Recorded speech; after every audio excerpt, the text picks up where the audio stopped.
You know, it's not the manure's fault, it's really about how it was treated. Across centuries, farmers discovered that raw manure is kind of like a sleeping giant. It's full of nutrients, packed with microbial life, and has impressive water-holding power, but it stays dormant and can even be dangerous if you apply it the wrong way. Ancient cultivators, well, they developed a curing method that transformed raw waste into a potent, safe, and fast-acting soil booster. The difference between raw manure and properly cured manure is honestly the difference between weak seedlings and a flourishing, resilient garden. These days, modern gardeners often overlook this, relying on chemical substitutes or impatiently spreading raw material, and they end up missing out on centuries of accumulated wisdom. Unlocking this method honestly changes everything about how you think about fertility, sustainability, and soil health. Temperature was an ancient farmer's invisible tool. Properly cured manure generates its own heat through microbial activity.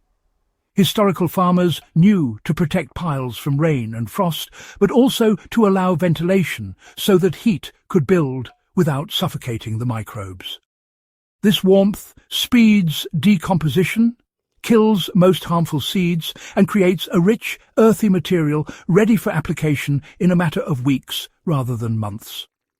Modern gardeners can mimic this by covering piles with breathable materials like straw or burlap, which retain warmth while letting excess moisture escape. Monitoring temperature with your hand or a simple thermometer ensures the pile is active but not overheating, a technique that was intuitive for ancient cultivators. Curing manure was about synergy, not isolation. Ancient farmers didn't treat manure as a standalone input.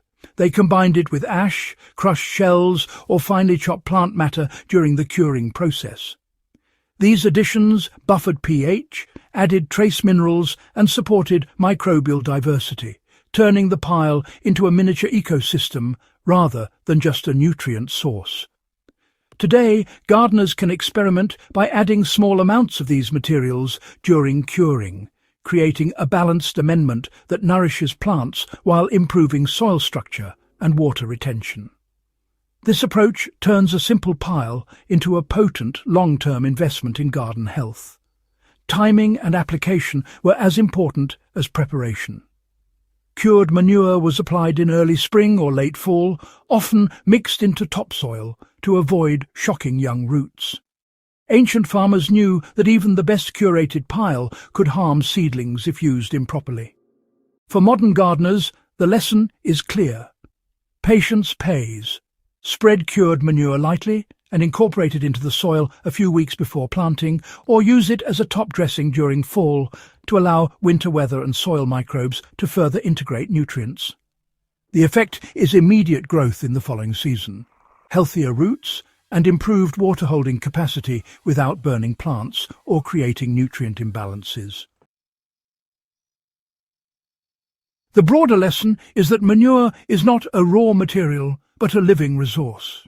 Its value depends entirely on preparation, timing, and interaction with the soil ecosystem. Ancient farmers understood this intuitively. They observed, experimented, and adjusted based on temperature, moisture, and composition. Modern gardeners who adopt this mindset transform a basic fertility input into a cornerstone of sustainable, productive gardens. The method is simple, accessible, and rooted in practices proven over centuries, yet its results surpass most modern shortcuts. Properly cured manure is the difference between wasted potential and explosive growth. It enriches soil faster than compost alone, feeds plants more consistently, and supports the microbial life that drives resilience and disease resistance.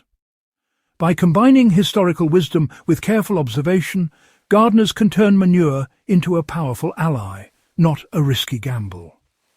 If you want to uncover more ancient soil secrets and elevate your garden's productivity, subscribe to Hydro Haven, share this video with fellow enthusiasts, and and join us in bringing centuries-old fertility techniques into modern gardens where they belong.